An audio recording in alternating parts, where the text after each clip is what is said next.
we are going to do a couple of basic things. One, we'll do introductions and have an icebreaker. Then I'm going to spend a little bit of time talking about oral history basics, talking about the actual discipline of oral history, what it means, and what are some of the considerations. Then we're going to go into the applied portion of the workshop where we'll talk about tips and strategies of how to actually do an oral history. And then in the end, we'll have time for discussion, for sharing from those of you who have already done oral histories, as well as any questions people might have at this beginning stage of this project. All right. So, so as I've mentioned, today is the official launch of this oral history project. And in terms of this working group, we are comprised of many folks, including educators, filmmakers, campus and community activists, as well as general community members. And again, we're also part of an arm of the Orange County Inland Empire chapter. And as we talked about what our goals are for this year and for this particular project, we all agreed that one of the things we really wanted to do was provide resources to the community to develop oral history skills. That if in the end you come and you attend and you learn a little something about how oral history is done, that's awesome. If you want to use this recording as a resource to help develop your own oral history for your family, that's great. If you want to participate in our specific project, where we plan to collect oral histories of Filipinos connected to Orange County and the Inland Empire, that's great too. But this is really a moment where we just want to gather together to consider the ways in which collecting our community's stories can really help to uplift both ourselves personally as well as our community. And we are also have developed a relationship with Claremont College's Special Collections, who has agreed to archive any of the oral histories that we have collected, as well as any transcriptions we are able to provide for long-term public access in those archives.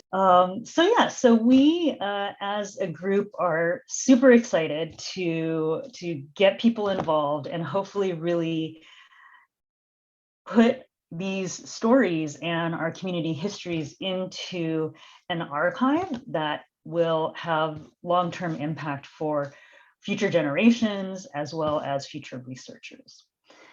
Now, one of the other things that we as a working group talked about is what do we do once we've collected all of these oral histories? And one of our big dreams is to potentially put together a Images of America book about Filipinos in the OC and IE. So like the image that's here on the slide, there are several books already about Filipinos in Los Angeles, in Hawaii, in Seattle. And so we thought this would be one really great way to take all of the different stories that we're gathering and to present them to the community as well as the public. So again, there are so many possibilities for using oral histories that hopefully some of these examples and our conversation today can help us inspire us to think in creative ways. The other major aspect of oral history is what do you do with this information, right? That in fact, there are ways to analyze and examine the information that comes from one individual to help us better understand a particular historical event, right? A particular kind of professional experience, that individual stories, when we can put them together and get a larger understanding of a group experience, can really help to enrich the different kinds of historical narratives that currently exist. So when I talk about the process of conducting and recording interviews, the first thing you really should do is do some preparation, right? And one of the things is, once you've decided who you want to interview and they've agreed to meet with you, it would be helpful to do a little bit of background research either on that particular individual or the different aspects of their lives that they may share with you when you conduct the interview. So you can look into maybe what schools this individual went to, or where the different towns this person lived in, what jobs that they've worked, or what even general historical events in the places that they grew up, what they might have experienced. And once you have a sense of the kinds of experiences and historical narratives that individuals might be able to provide good detail on, then you can start to create a list of potential questions. So we aren't going to be providing a list of set questions that must be asked. That in fact, what I hope one of the things that you get from this workshop is an understanding that oral history is a conversation, it's a dialogue, and it's an interaction between the interviewer and the narrator, right? The person being interviewed. And it's this connection between these two people that create, that develop the story that gets told, right? So, so this pre-interview process, one of the important aspects is to actually try to develop as positive and comfortable of a relationship with the person that you're interviewing with.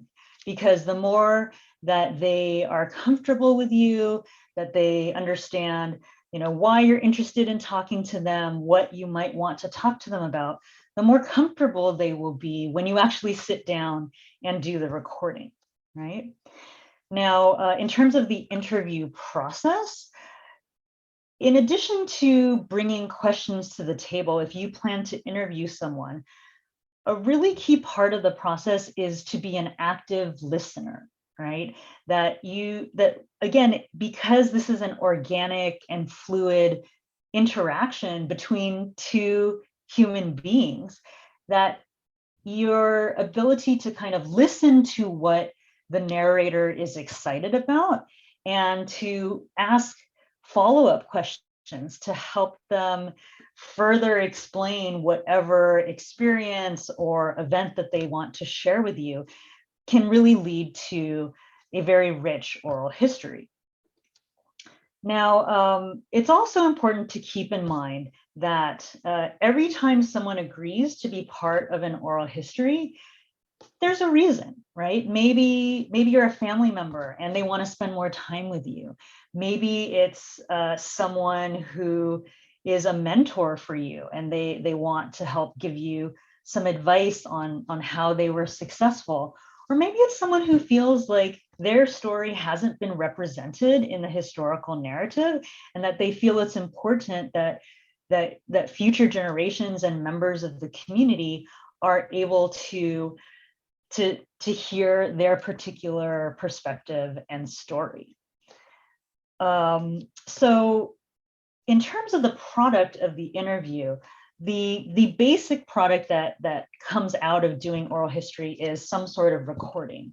That in the past, it has mostly been an audio recording, but now that many people are familiar with platforms like Zoom, which we're on now, and there's more technology available, video recording has also been occurring. And there isn't one right platform to use, or it's better to be audio or video. It really just depends on the person being interviewed, right? What we want to do is create a comfortable environment where if they're going to be very conscientious about being videoed, that they are too distracted to really listen to the questions and focus on them because they can see their faces on the screen on the side, then maybe it's better to do audio, right?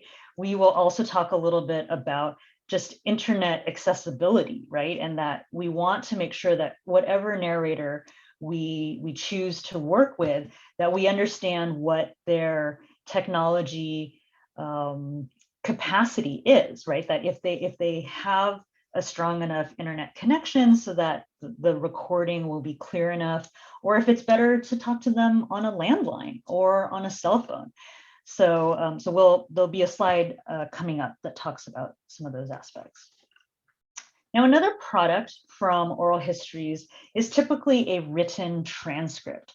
So for those of you who are out there who are listening and saying, well, I don't want to go and interview someone, like I'm a little bit shy, or I don't want to be interviewed, but I do want to be part of this process of archiving and collecting and sharing our community history, you could volunteer to actually transcribe one of these interviews, right? That you could actually sit and listen to the story that gets recorded and help to translate what we can hear orally into written text, right?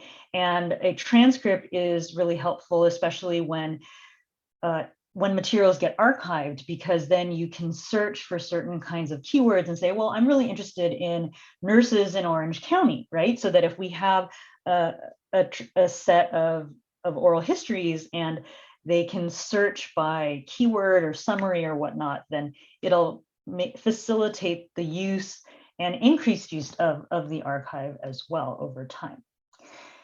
So really, any analysis or interpretation of the original recording can result in so many different kinds of outcomes. As we've already talked about, potentially a book like Images in America, a book about Filipinos in the OCIE, a film like what Jo put together, and even if you just want to write a personal essay, something that you can share at a family reunion, or something that you put in a community newsletter, right? That these are all ways in which we can take the actual stories that people are sharing with us and share them in a wider way. All right, so so if you are really interested in the theories behind oral history, the first book I always assign to my students is Oral History Theory by Lynn Abrams. And Abrams defines oral history as a distinctive field of history that is the practice of doing instead of just examining information, right? Because a lot of historians, they go to an archive and they look at diaries or government documents or newspapers, and they come up with an interpretation of a historical event or experience. But what's so amazing about oral history work is that we're communicating with living, breathing human beings, right? That we can actually talk to people who are in certain kinds of historical experiences and ask them directly, how did that make you feel? What was that like? What did it sound like? What did it feel like? What did it smell like? So that you can actually humanize and enliven history, right? That many people say that when they started to learn history and K through 12, that they just thought it was about memorizing dates. But for me and other oral historians, history is about gathering as many stories as possible so that we get the fullest picture of a particular historical moment, of a particular historical event. So again, I just want to emphasize that when you engage in oral history, it's a dialogue, right? That it's not just, if you're an interviewer, it's not just, I just sit here and ask a question and I just record it, but the narrator will also react to how you react, right? If you follow up on a question, then they feel that the story that they're telling you is actually interesting, that they feel validation, right? So just keep in mind that as you do an oral history, or as you listen to any oral history, that this conversation is a special moment between the interviewer and the narrator, right? And that in fact, the narrator is telling you a story based on this exact moment, right? What is happening in their lives, right? What's happening in their family, in their community, politically, socially, all of those things impact the ways in which we tell stories. Just like when we did the check-in at the beginning, when some people said they were anxious or tired or excited, right? That context of how you're feeling that day can influence the way in which you tell a story, so that the same story that you tell today might have a different tone or significance a day from now, 2 weeks from now, a year from now, right? So, so this is going to be the biggest theoretical word that I'm going to introduce to you all today, and it's intersubjectivity, and it's what I've already been talking about. This idea that the interview is influenced by the kinds of questions that get asked, right? That what is said and how it is said by the narrator can be influenced by the power dynamics of the two individuals, right? So as an example, if you decide you want to interview your parent, right? The parent-child relationship is very special, but it also has many complications. And so a question that a child might ask to a parent, the parent might not answer the same way that they would answer to their friend, right? Their compadre, their comadre. And so it's important to understand, and it's okay that two different people will get two different answers, but it is important to just take that into consideration and know that if you think that you're going to get a certain kind of story from someone who is your best friend, and in the end, because it's being recorded and that it's potentially going in the archive, maybe they're a little bit more careful about what they're saying. This idea of intersubjectivity is really at the core of what kind of story gets told at that particular moment in time. We also want to always think about how when the narrator agrees to be interviewed, that they really want to tell a story about themselves, and that it's really about who they are in this present moment and how they got to this particular moment in time, right? So so it's important as you are doing oral history to always center the narrator and make sure that you're actively listening and carefully listening to the stories they're telling you, because sometimes they might start to go in one direction, but if you just are so focused on, okay, my next question is about grad school, but they were really kind of hinting like, oh, wow, there was this really interesting thing that happened to me in grade school. If you, as the interviewer, kind of glide over it, then they're just going to let it go, right? So that's where this dialogue and intersubjectivity comes into play. All right, so this is my last theoretical slide, and then we'll start talking about some practical advice. Now, in the field of oral history, especially when it was first being professionalized, there were some critiques that when you interview people, how can you trust what they're saying, right? Especially if you're working with someone who's an elder, maybe they don't remember something accurately or like the story has been told in the past. And again, this is what is unique and different and distinct and exciting about oral history, is that we don't conduct oral histories to get an objective truth about the past. We are not trying to get one singular narrative or story. What we want is the diversity of experiences. We want to hear, again, what it felt like to be in a certain place at a certain time. We want history to come alive and actually have emotions and feelings and textures and smells. So if at some point either you or someone else is like, well, you know, oral histories, that's just someone telling a story. In fact, if we talk about this particular workshop, each and every one of us will remember this workshop differently. We will all walk away with different ideas and different interpretations. Some people may have similar ideas, but it doesn't mean that we weren't at this workshop, right? But what we want to do is capture all of these stories so that we can get the best understanding of the totality of this human experience, right? And the last thing I want to say about memory is that, again, sometimes there are critiques about, oh, when people get older, they just don't remember as much. And actual scientific neurological studies have shown there is something called archival memory.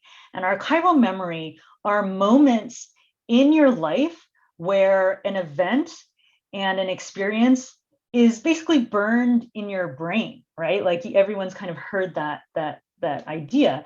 And so archival memory, they found that archival memory are permanent memories that are resistant to degeneration, right? So this is something else that as oral historians and over time as scientific studies have shown, that memory is malleable, it's changeable, but it doesn't mean that it has to be considered faulty, right? But that it is definitely an expression of the narrator at the moment that they are being interviewed about a particular experience.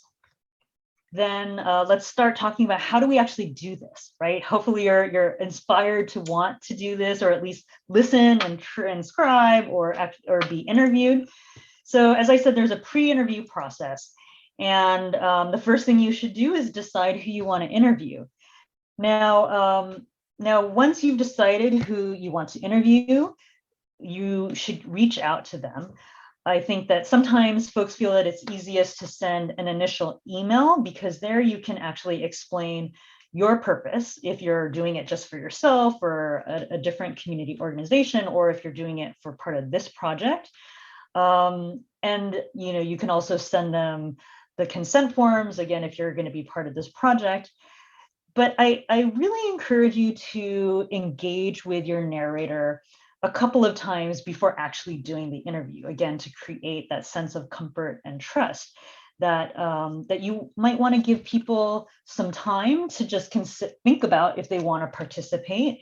And it'd be good if you are doing some emailing to also reach out over the phone or via Zoom, to just so that the conversation and the dialogue can get started prior to any recording.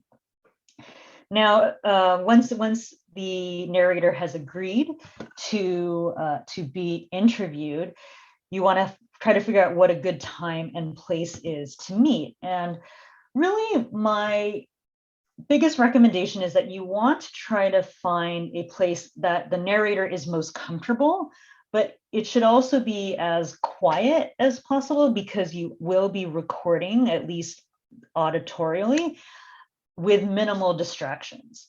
So typically, the two main places that I've seen people do oral histories is either in the home of the narrator, and again, this is mostly pre-pandemic, or at an individual's office, right? And both of these places can be comfortable for the narrator, but they can also be really distracting, right? If you're interviewing someone in their living room, but they have several other people living with them, and maybe it's around a mealtime, that could have some impact on the ability to really focus on the conversation and the dialogue between the interviewer and the narrator. If you're in an office, someone could feel quite comfortable, but then maybe their laptop is there and their phone is there and people are coming by and knocking on their office door. So you just want to consider these factors. Again, you want to make the narrator as comfortable as possible, but I've also had folks who have used study rooms in public libraries, because at least that is a kind of neutral space where there isn't a bunch of other things that could interrupt in the middle of the interview. Now, one thing you can do in the pre-interview process is talk to the narrator about what they might want to discuss, because again, if they agree to participate, they have a sense of something that they might want to share. And it would be good for you, if you're the interviewer, to know this, so that one, you can ask the question, and two, if it's a topic you're not so familiar with and you might want to do a little bit of research just so that you know what organizations are involved, that would be really helpful. Sometimes narrators would like to see a list of potential questions, and I think that's a fair ask. Not everyone asks for it, but I do think that if you are the interviewer, you do want to say that this is a list of potential questions, but sometimes you're just not going to get to all of them. I know some interviews where you just ask the question of, tell me about your childhood, and then 2 hours have gone by, right? Other times you ask someone, you have a list of 30 questions, and they're just not talkative, or they're not really excited by the questions. And so it's over in 45 minutes, right? There is no one perfect oral history, but there are strategies to try to help it be as fruitful and generative as possible. Now, I do want to highlight that you want to try to limit any oral history interview to between an hour and an hour and a half, because people just get tired, right? I mean, some people can talk for hours and that's okay, but even the interviewer, who should be actively listening and following up and being an engaged listener, that's tiring too, right? So you want to kind of set the understanding in the beginning before you even start the process that, okay, I'm going to check in with you at about an hour or an hour and 15 minutes to just make sure you're okay. Like if you're getting tired, but there's still so much to share, maybe we can set up a follow-up interview, right? Don't feel like you have to do everything in one interview, but you do want to be mindful of the time commitment that both of you make, and to try to stick to that as best as possible. Now, one of the practical things that I can't emphasize enough is to make sure that whatever platform you're using, that you test your equipment before you do the interview. This has happened to me, this has happened to my students, this has happened to colleagues and other professionals, where you have this amazing interview and it finishes and you just want to listen to a snippet of it and there's nothing, right? That is totally worst case scenario, and it happens. But the more that you spend time just on your own, working with the equipment that you plan to use, or the platforms, the smoother that will go. All right, so some of you may be thinking, okay, well, what kind of questions should I be asking? And again, there is no right or wrong set of questions. It should really be generated from your interest in this particular individual. Why are you excited to talk to this person? What is it about their lives, their experiences, that you want to spend this time with them and to connect with them? The biggest piece of advice is to ask open-ended questions, right? You want to avoid yes, no questions, because that is the easiest way to be done in 20 minutes, right? That if what we're trying to do in oral history is bring history to life, we want the details, we want the stories, we want the emotions, we want to be able to feel that experience as close to what they have experienced. And so some examples could be, do you remember the time when you got lost in LA traffic, right? Or you can say, where were you when 9/11 happened, right? If that's something that you're interested in hearing their experience with. So you want questions that focus on the way in which they want to tell a story of what happened, that is connected to wider historical events, but how did it impact them, right? How did they feel about it? How do they remember it? What are the details that they remember? Because again, this is where the richness of personal experience can really augment our understanding of historical experiences. All right, so some of the things to take note of. As I mentioned, ideally you want to keep the recording part of the interview to an hour, hour and a half. And I just want to let you know that no one expects you to catalog the life history of a person from the day they were born till the moment that you met them at the interview. That is called a life history, and that is a very long process. You can do a life history if you want to, but just know that takes multiple interviews over the course of time. right? It's basically but writing someone's biography. What most oral histories focus on are life stories, right? So we are interested in a particular moment in someone's life that they can share as fully with us, so that we can better understand that time period, that experience, that event, right? So I just want to take the pressure off any of you who feel like, okay, I've chosen to interview my my godparent, and I need to get everything in an hour and a half, right? That just isn't humanly possible, and I would never expect anyone to do that. Again, the oral history process is fluid and it is unpredictable. So even if it's your best friend and you talk to them every day, and you've prepped them and they've read the questions, you don't know what they're going to end up sharing once you hit record and once you're in this intersubjective dialogue, right? So you want to be prepared, but you also want to be open and flexible, that the narrator is really the guide to their personal life story, and your job is to listen carefully as an interviewer, if you plan to interview, and to follow up if it seems like, oh, this is such a fascinating story, tell me more about this particular part of the ceremony or this particular part of your job, right? All right. So now you've picked the person you want to interview, you've done all the preparation work, you've tested your equipment. Now you're actually either meeting on Zoom or over the phone or in person.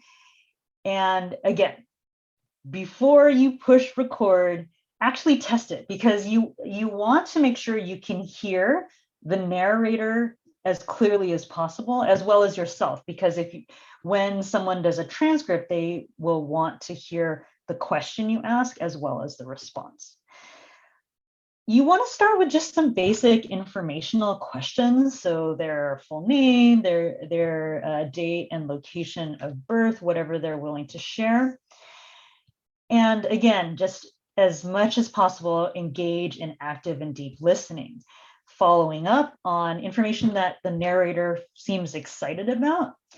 And I think it's important to remember that even if it's someone you know really well, or it's someone who is in your same profession, that you don't, as the interviewer, want to make an assumption that they know that you know what they know, right? That it's better if they bring up a concept or a term or an organization, to have them explain it in their own words, so that when future researchers and community members are looking at the transcript or listening to the recording, they may not know, maybe the two of you really know what this organization is, but over time, information on that organization goes away, right? You want to create a story and record a set of details that will help future generations to best understand what stories the narrator is sharing with us.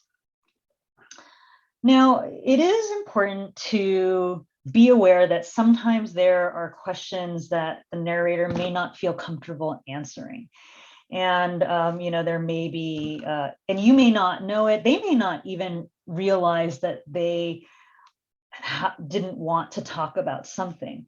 But it's, as an interviewer, you want to just be sensitive to any changes in body language, hesitation, or silence. And you can either say, oh, if this is something you don't want to talk about, that's okay, we can move on. Or you can say, if you want to take a moment, we can circle back to this. But just know that even when someone agrees to engage in an oral history, there are the self-evaluation process, right, is so deep, and often we don't get asked these kinds of deep questions about our lives. And so sometimes people get taken aback by even their initial reaction to a question. And in this dialogue, you want to be sensitive to that. Now, again, if there's an interruption, you want to give the narrator time to regroup. If you can remember what story they were in the middle of telling, you could remind them as well when they're able to come back. And I just want to let you know, if you're going to do interviews and you do all this prep and you have all these questions, but you're missing one or you're missing five, it's okay, right? As long as the conversation that you had with your narrator was had details, was true to the story that the narrator wanted to share with you, that's what's most important, right? And again, you could always do a follow-up interview if you or the narrator wants to share more. I always think it's great to finish an interview by asking if there's anything else people want to share, because sometimes, we'll go off on a tangent and it'll be a really great story, but the initial reason why you got together was to talk about their experience migrating, right, to the US, and they just never talked about it. So it's always good to end with a little bit of reflection of that particular interaction to see if there's something else they want to share. And if the individual is also really interested in this particular project, you could always ask them if there's anyone else they think would be great to interview or whose story would be valuable to put in the archive.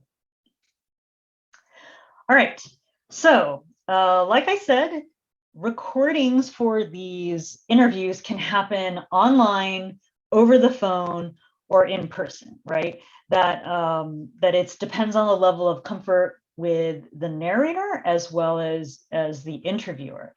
And on the resources page link, there is a decision tree that the Oral History Association has created to help you ask the kinds of questions with your narrator to see what is truly the best platform.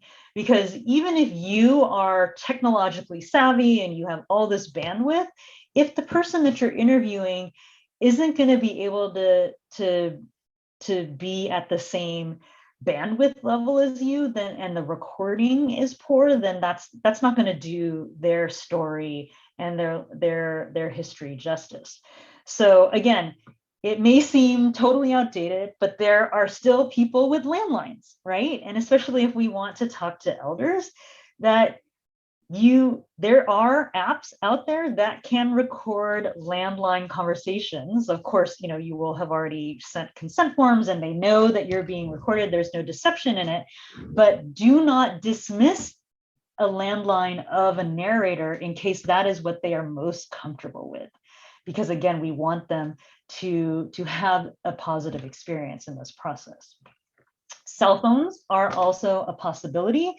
Again, if you go to this link on the resources page for the Oral History Association, they have a list of different platforms that can help you record over landline or cell phone. And then of course, the more recent platforms, online platforms like Zoom or Skype are also an option. All right. Now, again, once you've decided which platform you want to use, you need to make sure not only that the interviewer knows how to use it, but also the person being interviewed. Because again, you don't want to spend 30 minutes of your hour to an hour and a half just trying to figure it out. So in the pre-interview process, you could even set up a 5-minute or 10-minute meeting to just test the recording together, right? All right, so on the resources page, there is also a link to UC Berkeley's oral history guidelines. And these guidelines are very specific to online platforms, specifically Zoom, right? So, so you can go to that website to get their details. But again, the big emphasis here is making sure that whatever person that you are working with, that you are working at the level that they are capable and able to engage in terms of the technology. Do know that if you do plan to use Zoom, that there are certain accounts have time limits, that academic accounts are currently at an unlimited amount of time, but and if it's one-on-one, the time is generally unlimited. But if there are more than 2 people logged on, or you have a different kind of account, it could cut off in 40 minutes. So you do want to be, you do want to know what kind of access you have with whatever platform you use. And if there is a drop dead line of when the system shuts you down, to be aware of that and to actually let your interviewer know, like, we're at 35 minutes, let's just take a pause, log out, and then come back on. So UC Berkeley has some guidelines on best light and sound quality for recording from laptop to laptop. They actually say that they think the sound quality is better without headphones. So, so that's one tip that they have provided. And again, if you can be in a room just as an interviewer and narrator, that is going to generate the best sound quality as well as the least amount of distractions. All right, so so when you're using any of these electronic devices, just make sure to restart at both sides, right? Restart your device and update any of the software so that there isn't any issues with that. If you're worried about connectivity, try to close all other apps that are open on the device. And if the internet speed is low, you could start by the interviewer turning off their video if it's a video recording, or even if it's just audio recording. Then if it's still a really low quality, then you can have the narrator turn off their video.